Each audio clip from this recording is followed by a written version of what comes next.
सीमाएं होती हैं। माने ऐसा नहीं कि वो हेनरी का नियम लगता है तो लगता ही रह जाएगा। देखो उसके लिए क्या कंडीशन है, सीमाएं समझ लो या शर्तें समझ लो।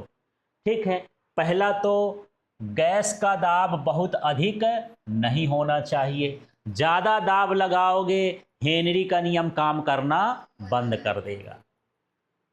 ठीक है, दूसरा तापमान बहुत कम नहीं होना चाहिए। अब कम ताप पर जमाओगे तो नहीं दाब लगेगा। जैसे बर्फ बन गई, अब बर्फ में गैस घोलना चाहते हो, दाब कम कर दियो तो हेनरी का नियम फेल हो जाएगा। माने बहुत कम ताप हो तो हेनरी का नियम काम नहीं करेगा। आगे, गैस की विलायक में घुलनशीलता कम होनी चाहिए। ऐसा नहीं कि कोई ऐसा विलायक है जिसमें सारी गैस घुल ही जाए, बहुत ज़्यादा घुलती हो, तब वहाँ भी हेनरी का नियम क्या हो जाता है, फेल हो जाता है। ठीक है, फिर गैस का विलायक के साथ रासायनिक संयोजन नहीं होना चाहिए। ऐसा नहीं कि हम गैस को घोलने के बजाय वो रिएक्शन कर लिया उसमें, वो रिएक्शन नहीं होना चाहिए। ठीक है, तो उसको हम हेनरी का नियम लगा सकते हैं। गैस विलायक में आयनन या संगुणन नहीं होना चाहिए।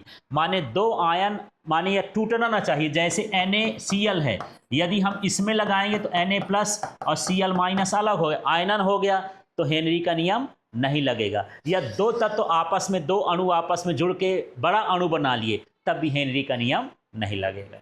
सीमाएं समझ में आ गए? चाहे इसको सीमाएं समझ लो या इसकी क्या समझ लो, शर्त समझ लो। तो क्या क्या है, दाब अधिक नहीं होना चाहिए, और ताप क्या नहीं होना चाहिए, कम नहीं होना चाहिए। घुलनशीलता क्या होनी चाहिए, कम होना चाहिए। रासायनिक संयोजन नहीं होना चाहिए, और आयनन संगुणन नहीं होना चाहिए। ये हेनरी की क्या कहला गई, सीमाएं कहला गई। ठीक है, अब इसके नियम को हम ग्राफ से दिखा सकते हैं। तो चलिए ग्राफ के नियम, ग्राफ से इसको समझते हैं क्या है। देखो, कोई भी चीज़ यदि समानुपाती होती है तो ग्राफ हमेशा कैसा निकलता है, सरल रेखा। आप जानते हैं कि जो गैस का आंशिक दाब है उसके मोल अंश के क्या क्या होता है, समानुपाती होता है। माने इसका ग्राफ कैसा होगा, सरल रेखा। तो कभी कभी पूछ देता है हेनरी का नियम का ग्राफिक निरूपण क्या है, कि गैस का आंशिक दाब हो और विलयन में गैस का मोल अंश हो, तो इनके बीच यदि हम ग्राफ खींचे तो ग्राफ कैसा मिलेगा, सरल रेखा। देखो यहाँ पर हम यहाँ पर बात करते हैं, यहाँ पर जो है ये दाब है। ठीक है, यहाँ भी दिख नहीं रहा होगा तो मैं इसको थोड़ा चेंज कर देता हूँ कलर।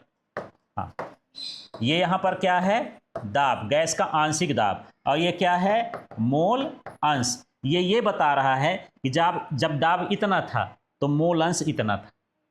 जब दाब थोड़ा बढ़ाए तो मोल अंश का मान भी क्या हो गया, बढ़ गया। बढ़ रहा ना, नीचे मोल अंश है। यदि मैं दाब को यहाँ ले जाता हूँ तो मोल अंश का मान भी क्या हो गया, यहाँ हो गया। इस तरह से हम देख रहे हैं कि जैसे जैसे हम दाब बढ़ाते जाते हैं उसके घुलने, मोल अंश माने घुलने की विलेयता क्या होती जाती, बढ़ती जाती है। अब इनको मिलाकर के हम यदि ग्राफ खींचें तो कैसा ग्राफ मिलेगा, सरल रेखा। तो हेनरी का नियम जो गैस फॉलो करती है, ओबे करती है, पालन करती है, उसका ग्राफ कैसा मिलेगा, सरल रेखा मिलेगा। क्लियर हो गया इतना?